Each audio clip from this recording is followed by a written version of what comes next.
Okay, well, let's get ready for this coast ride. We'll take your phone calls now for our special guests, Colin Kelleher, George Knapp. You've heard the story, and you're next on Coast to Coast AM.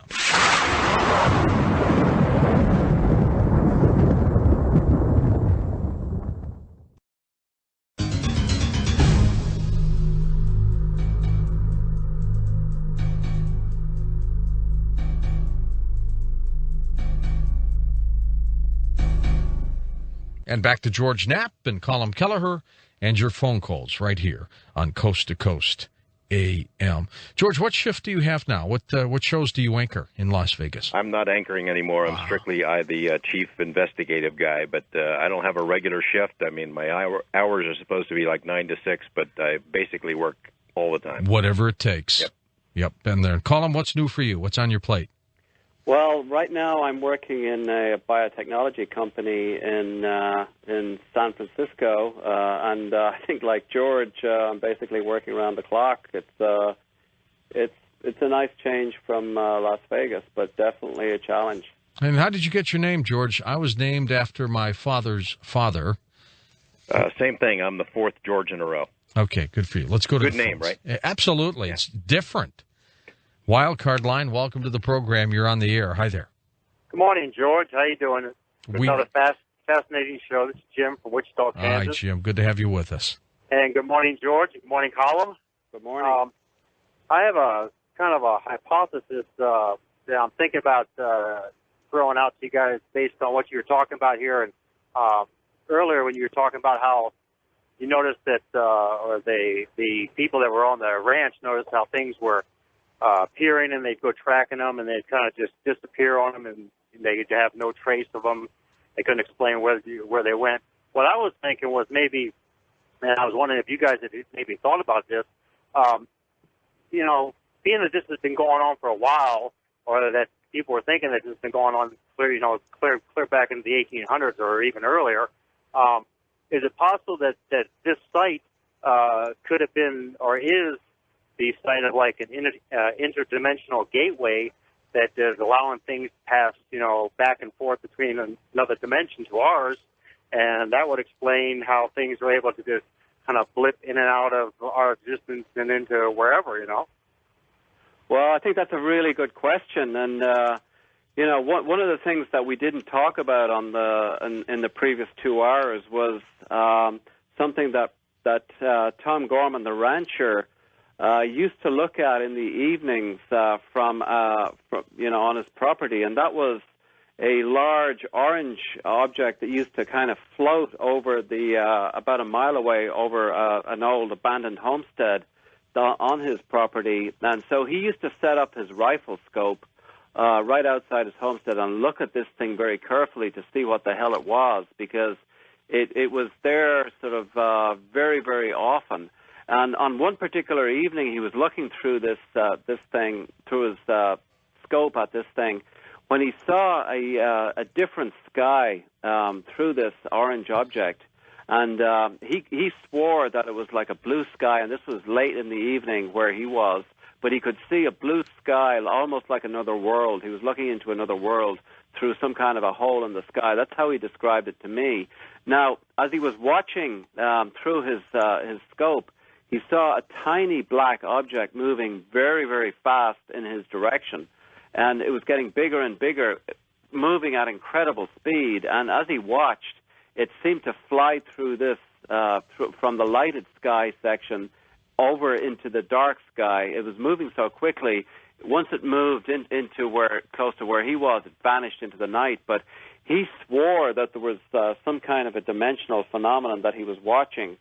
So, I think your question's a very good one. In addition, I mean, we would put that at the top of the list, that it's some kind of a portal or, the Irish, like Colum, have a saying about places where the world is thin, and that seems to be an apt description for the ranch, because as Colum mentioned early in the interview, there were all these different kinds of animals that were seen on the property that came from somewhere else, exotic birds that looked like they would be at home in the Amazon. There was another creature that was seen. It looked like a hyena, 200 or 300 pound hyena, heavily muscled, that was attacking a a horse, just kind of toying with it, that left wounds on the horse. But it wasn't a hyena because it had this giant bushy tail. The rancher grabbed his gun, was chasing it, and this thing basically took off and disappeared. There were a lot of creatures like that seemed to be on the ranch that came from somewhere else. And so as a scientist, Colum can't say it's an interdimensional portal, but as a journalist, I have more leeway, and that's at the top of my list.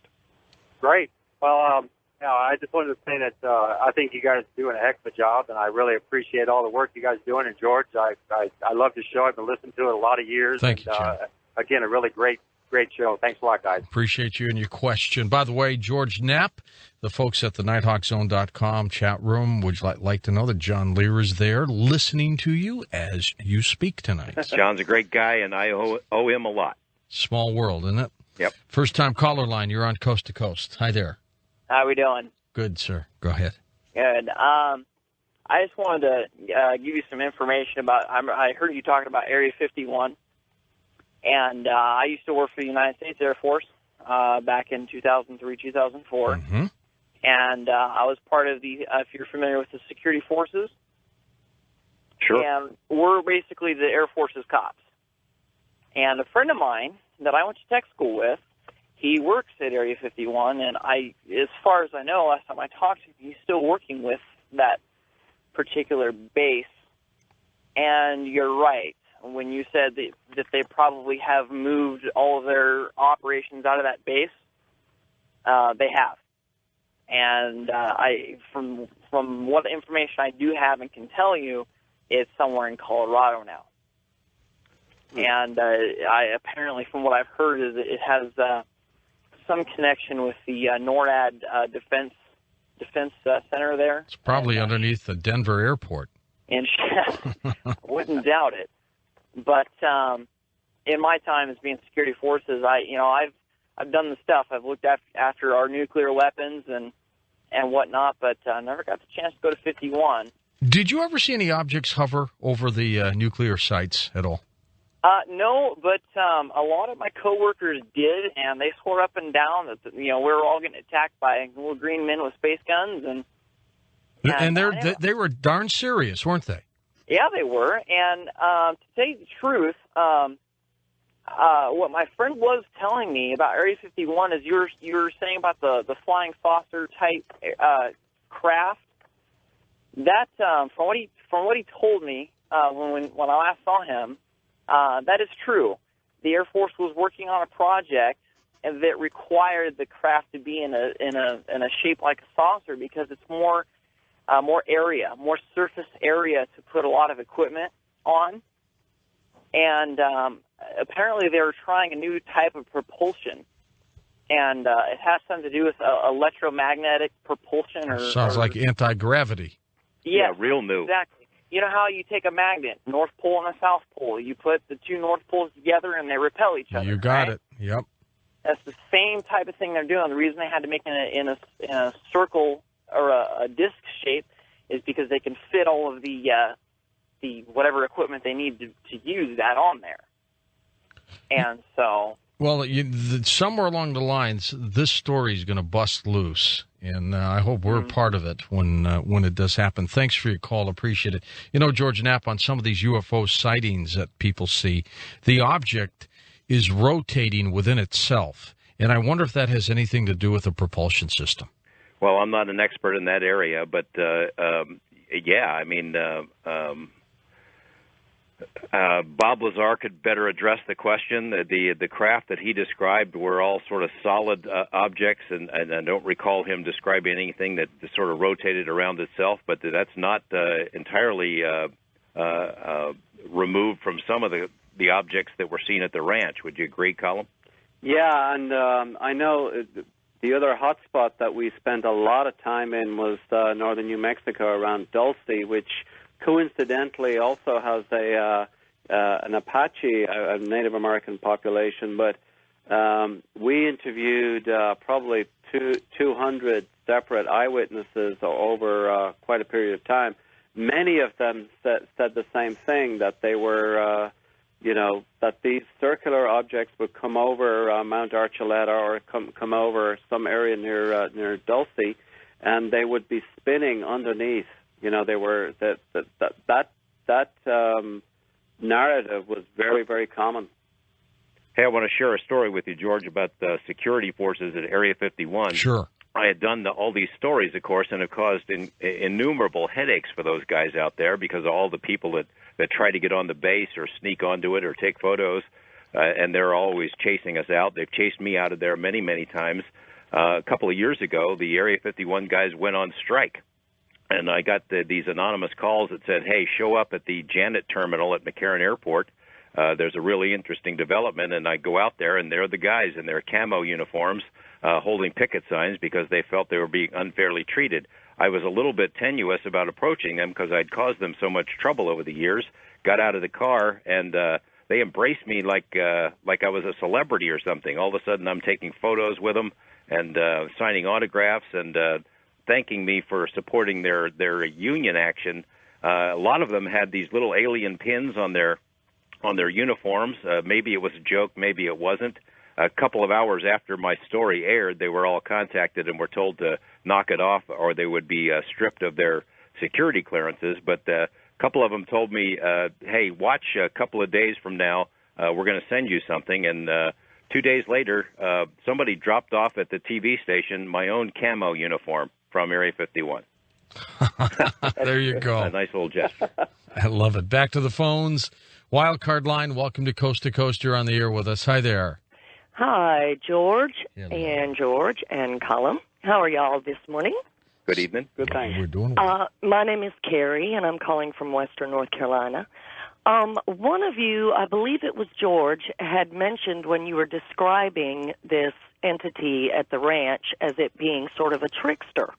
And that rang a bell in my head, and I got to thinking about it, and I don't know if it's just particular to the Cherokee or all Native American peoples, but isn't there a entity or spirit or something that they call the trickster? And I believe its name is Loki, L-O-K-I. Well, the trickster phenomena is in many cultures. It's throughout Native American lore, in different variations, but it's throughout the world. Different variations, call them leprechauns, call them fairies, pixies, whatever. Jacques Vallée has written extensively about that. We address that in the book, Hunt for the Skinwalker, because it sort of feeds into the trickster mentality that was demonstrated at the ranch. Right, because, the trickster is supposedly able to shapeshift and be invisible, and it just sounded so much like what you were describing. And, when you said the word trickster, it made me think of that, and I just wanted to ask, if you had looked into that, but obviously you have, so. Absolutely. It fits perfectly with what we're describing. It definitely does. Well, gentlemen, thank you for a very interesting show, and y'all have a very wonderful night. Okay, thank you. And I want the world to know, George, while you broadcast out of Las Vegas and you're on the phone with us there, the Monster KXNT, our number one rated station there in Las Vegas, 840 on the AM dial, is carrying your melodious voice, George Knapp, as we speak. Well, I appreciate it, and I'll have to drop by and say hi to them. Yes, do that. East of the Rockies, welcome to the program. You're on the air. Hi there. This is Phil, and I'm calling from Chicago, Hi, Phil. WLS. Sure thing. Go ahead. The reason I'm calling is because several years ago, I have a friend that's living down in Kentucky, and she's an extremely gifted clairvoyant, and she started experiencing like energy shifts on her property, and she started seeing the orbs that you gentlemen are talking about. And her husband was actually out on their property chasing what she described as approximately a 6-foot black character, very thin and running very quickly, almost skimming over the surface with a dog's head. And she was warned by her let's call them guides to leave it alone. And I happened to go out and visit her right around the time this was happening, and she actually showed me some of the tracks in the snow. And the tracks appear like it wasn't entirely touching the ground, like it would. There was too much distance between them, and her theory was that it was like some kind of dimensional warp. And I guess the reason I felt necessary to call was because I think you guys are on the right track, and I'm wondering if you have done any energy measurements in that area. Well, that's a very interesting question, because the dog's head in particular is striking, because one of the people we interviewed from the Ute tribe, who was also a security guard, or worked as a security guard in the area, described exactly what you've just described, right down to the dog's head, that there were two individuals in the middle of the local town, Fort Duchesne, and he described these individuals with dogs' heads. So that's one part of the overlap. The second is we did a lot of measurements on the property, specifically for magnetic field perturbations, and we did find there was many occasions when compasses would go wild. We found a lot of unexplained increases in magnetic fields that would go away quickly. Some of the phenomena were actually associated with changes in magnetic field. For example, on one occasion, something invisible basically charged through a herd of cattle, scattering them in all kinds of directions. And one of the individuals there happened to have a compass, and found that the compass locked onto whatever was charging through the herd of animals, and it remained locked on long after the animals had scattered, and stayed like that for about 9 minutes. To elaborate on the story about the dog's heads, this security guard and his partner were patrolling the area near the ranch, and they at night, and came around this corner, and their headlights showed these two figures, looked like men in trench coats. They looked closer, and these men had dogs' heads, and they were smoking cigarettes. Colum and I debated about whether or not to put that in the book, because it's so incredible and hard to believe. But the guys jumped out. As soon as they jumped out of their car, these beings disappeared, but the cigarettes were left on the ground. Bizarre. And, it's kind of goofy, but we've had two different independent witnesses who told us about seeing these dogs' heads beings, and we just chalked it up to skinwalkers. Is it possible that this is sacred ground here? Maybe it's been a burial site. Who knows what? Is that possible? I know there's a long tradition in the Ute arena to avoid the property, and actually there's Tom Gorman, the rancher, used to tell us about this good friend of his who's a Navajo.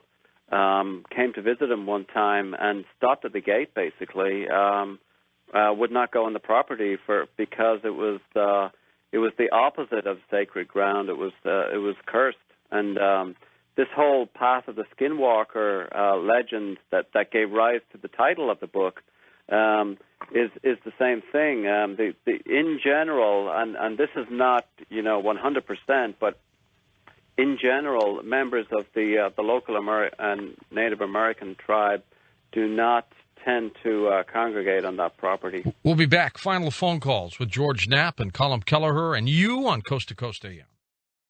Well, it's been a while since we talked about those strange flying rods that Jose Escamilla investigates. He'll be our guest on our next Coast to Coast program.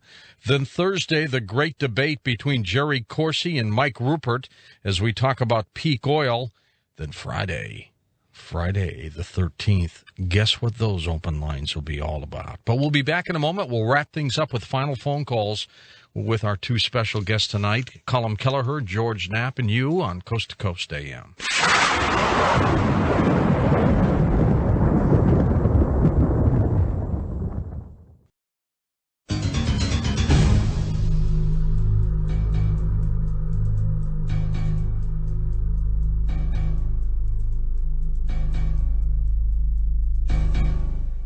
And welcome back to Coast. I'm George Norrie with our guests, George Knapp, Colum Kelleher. We're talking about their book, first time in print, called Hunt for the Skinwalker. How did you come up, Colum and George, with that name, Hunt for the Skinwalker?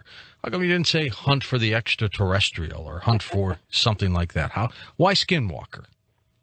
Well, I think it came from the Junior Hicks. We did a lot of interviewing of Junior Hicks, who told us that the ranch was on the path of the Skinwalker, and the Skinwalker is a really good, we think, umbrella metaphor for this Grand Central Station aspect of the Utah Ranch. It covers basically everything from poltergeist activity to nuts and bolts type UFO type activity, and discarnate voices like hauntings, like Bigfoot activity. So everything that you can imagine in the paranormal sphere seems to have happened at one time or another on this particular property. So the Skinwalker is really in our hands, at least, as a metaphor for this wide-ranging activity, but it is also linked directly in with the Ute and Navajo legends in the area. And George Knapp named his original 2 articles on Skinwalker in 2002, which really raised the profile of the ranch. Okay, let's go back to the calls. We've got more calls than time. East of the Rockies, welcome to Coast. You're on the air with us. Hi there. Hi. Yes, sir. Run away with it. Go ahead. Area 51, I've read and heard from several different sources, is being highlighted to keep the heat off of the Dulce base in New Mexico, which is supposed to be pretty involved. Well, Colum would have to address that question because he spent a lot of weeks, a lot of months down in Dulce. We've all heard the stories about a Dulce base, and while I don't find them especially credible, there certainly is a legacy of strange activity in that area reported by the Apaches and local residents. Right. Yeah, I would agree with what George has just said. The Dulce area is a real center. It's a hotspot of a huge amount of activity. And we were fortunate enough to have a retired patrol officer named Gabe Valdez as part of the NIDS investigative team for several years. And he was the person who had investigated cattle mutilations in northern New Mexico all the way back in the 1980s. And so he was familiar with a lot of what was happening. When we went to investigate that whole area, Gabe Valdez basically opened all of the doors into the upper echelons of the Icareta Apache tribe in Dulce, and got us to talk to people who would never ever go on the record. And he also got us to the tribal elders and some of the people who were in the shaman tradition of the tribe. So it was a very privileged experience from the National Institute for Discovery Science perspective. But the bottom line of all of our investigations in Dulce was that there was a huge amount of disparate activity, including unusual animals, including Sasquatch sightings, and also unidentified flying objects. But there was never any concrete indication of the quote-unquote alien base. Mm-hmm. We could not find any evidence for that.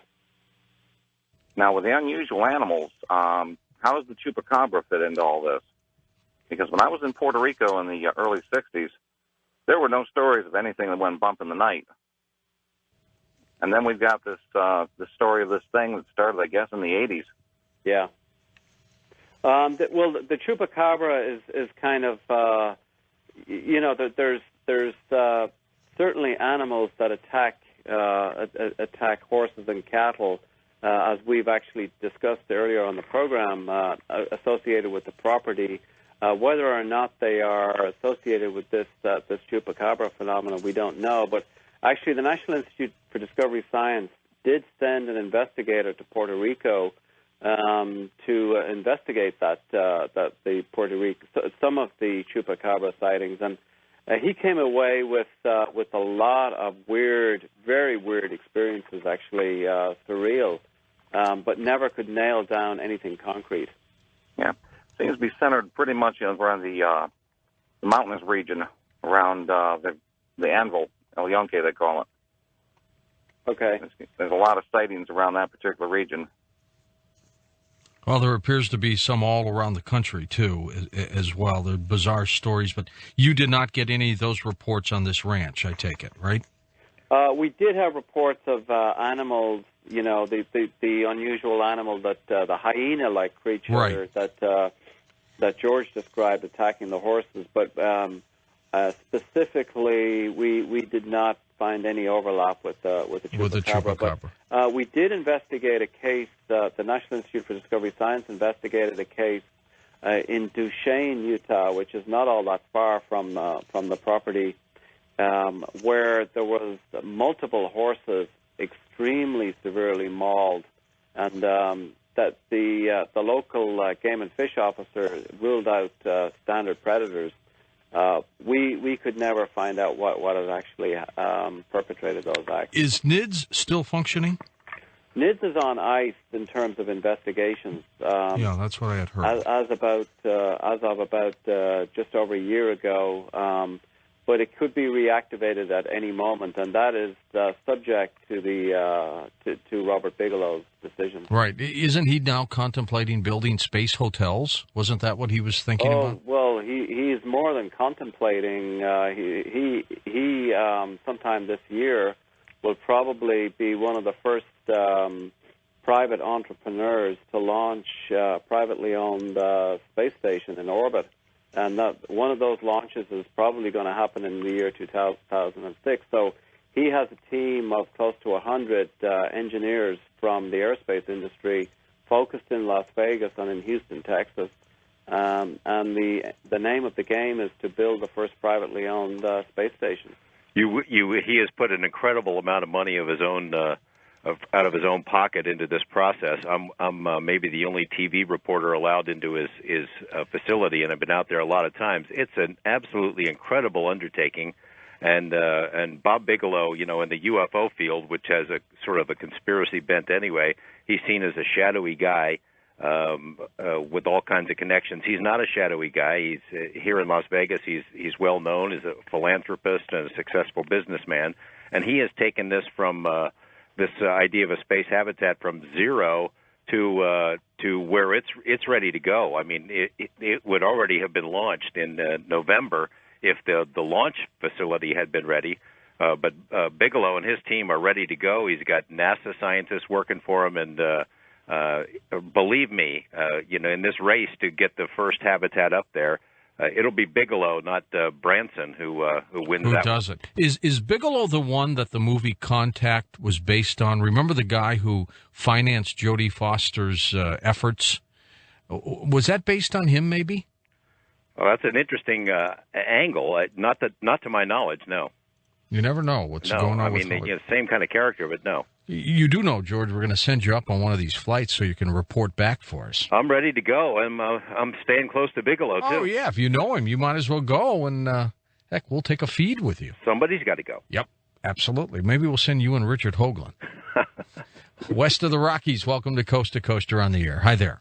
Hi, Jack Davis. Hi, Jack. Go ahead, sir. Scappoose, Oregon. Yeah. I guess a lot of things have been discussed the last few minutes that I was concerned about, all this investment in property and equipment and any scientific proof of anything going on other than hearsay. Well, I would say that there's a lot of physical evidence that came out of the NID study of the ranch. The mutilated animals certainly were physical evidence of something. There were wounds on other animals as well. There were wounds on the family that we really haven't discussed, not terrible wounds, but definitive physical imprints of something. There were tracks on the grounds that were found from the object that was shot out of the tree. The bulls being stuffed into the trailer, the attack on the cameras. There was also something that we've dubbed an ice circle. So there was a lot of physical evidence as well as photographic evidence. Well, and the whole thing, but the photographic, I would think with all the equipment you had available, that you would have been able to get something definitive. Most of what you said is hearsay. The bulls, there was no picture of the bulls in the trailer. Somebody told you that, right? Well, I would have to disagree with you. We were actually on the property. We took magnetic readings from the bars right beside the corral. There was increased magnetic readings. All of that data is in repository at the National Institute for Discovery Science. Now, your question, it depends on the standards of evidence. And, yeah, is it possible to write a scientific paper that is published in a peer-reviewed scientific journal based on on what has happened at the property? The answer to that is no. And is it possible to convince a group of skeptical scientists at a symposium based on what has been found at the ranch? The answer is possibly, but it depends on the level or the standards of evidence. And simply put, the events at the ranch were fleeting. They were extremely fast, and they were never repeated. So the research team spent a lot of time training and in order to operate the equipment extremely quickly. Let me give you one example. We had a portable spectrometer set up with the idea of capturing in real time these lights in order to get a good spectrum. The problem was it required 15 seconds of real-time acquisition of signal. These things lasted for 2 to 3 seconds. So we were never able to get a full spectrum of one of these lights. So when you say hearsay, we do have physical evidence, but it is not sufficient to write a scientific paper. George Knapp, when we see the documentary in March, the television documentary, might we see some objects, pictures, remnants of the cattle mutilations? Oh, no question about that. Some of that information had been posted on the NIDS website a couple of years ago, but we have great footage of, well, can't call it great, it's grisly footage. So you might not have stills, but you've got video to back this up. Video and stills that Colum and his team acquired of that particular incident, as well as several others. I mean, they just didn't make it into the book, that's all. That's true. Okay. Let's go to our wild card line. Welcome to the show. It's your turn. Hi there. Hi, Tim from Cold Lake, Alberta, Canada. Hi, Tim. Hey, you just ruined my whole night. I've got about 150 acres beside where I'm living now, so I'm working out there after dark, right? so hopefully it stays down where you're at in your ranch. It doesn't come up here and bother me at all, right? Hey, I used to be a military policeman in the service, and I listened to your last caller a few back there. He's an SP, security specialist with the Air Force. Yeah. Your guys' Air Force? Up here we just have MPs. They work in all branches, Navy, Air Force, Army. We're just all one. But about Area 51, when I was stationed at Goose Bay, as Labrador, as in Newfoundland, Labrador, I was there for 3 years. And that whole base is built on about 800 feet of sand. I know that because I used to drill looking for leaks from the big jet fuel tanks. And they went down like over 800 feet before hitting bedrock. I see. But United States Air Force pulled out in about 92. I was there when they pulled out. And before they pulled out, and even before that, they got rid of some of their stuff way back in the bush in the sandy areas. They dug and buried it. And then I found out from the locals that stuff was buried back there way back. The base was built for the Second World War, so we're talking the 40s, early 40s, all the way through. And stuff had been buried there over years and years and years. Well, one of my friends had a metal detector, and he was an MP2, and he was doing some searching way back in the area. It's a big area. And that got out, and some intelligence people came up from one branch of the American service, don't know which, because it was really hushed up. And he got interviewed. Let's say he got interrogated. They wanted to know what the hell was going on and what he was looking for. And, we understood it was just equipment buried there, and it wouldn't be any good anymore, like Jeeps and stuff, leftover stuff. But that kind of started a rumor going around that, maybe they buried something else up here in Goose Bay, which is, in Canada, and it was a military base, like I said, USAF at that time. Maybe some of that leftover stuff from 51 or the crap they wanted to get rid of, because it'd be easy to do because, number one, there wasn't even a road in there at that time. You could only go in by ferry, by ship, and it was a 2-day cruise. You go up Newfoundland all the way around. But it'd be an absolutely great place to hide stuff. I wonder what might be there, George. Well, you know, if you want to get rid of the stuff from Wright-Patterson or Area 51 or whatever. Well, I guess the secret's out now, isn't it? It sure is. Gosh, I'd love to go up on a little treasure hunt, but somebody might beat us to it by now. That would be... Well, see, I don't think... Why would we bury something as priceless as a craft from a different system? It doesn't make sense to me unless it's for temporary storage to stash it somewhere. A lot of stories in Area 51 that after all the attention was focused on the base, that they just moved it to the interior of the Nevada test site and stashed it for a while until the heat was off. But, you know, that's just stories. I have no idea. Let's go to one more caller, first-time caller. You're on the air with us. Hi there. Hi, George. Yeah. Hi, this is Deborah. Hi, Deborah. I wanted to ask about, I saw a documentary a couple of months ago about chupacabras, and they discussed the cattle mutilations in New Mexico. There was a New Mexican sheriff there, and I may have been the gentleman someone was talking about earlier. He did an experiment on, they got a dead cow, and he had around-the-clock surveillance, and what they did is found within a day or two that this dead cow that I believe had been euphemized, he had all the same physical characteristics of the cattle mutilations. I'm wondering, I mean, I don't know if that's possible with the ones up there, but well, it's an idea. The ones that were occurring on this Utah ranch occurred, and nobody saw anyone there do it. That's correct, Colm, right? That happened in March of 1997. Yeah, the animal was essentially half the body weight of the animal was gone over a 45-minute period in broad daylight. No witnesses. With two people who were standing 300 yards away who didn't hear anything or see anything.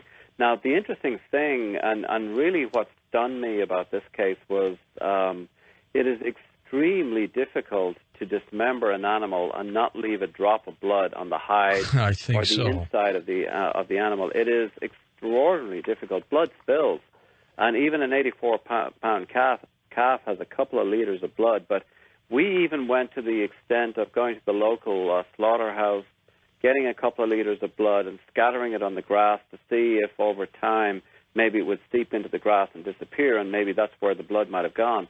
Not so. I mean, the hemoglobin from the blood stained the grass. It's bright right. red. It coagulates out there. Colm, we're out of time. George, you too. Thanks to both of you. Thanks, George.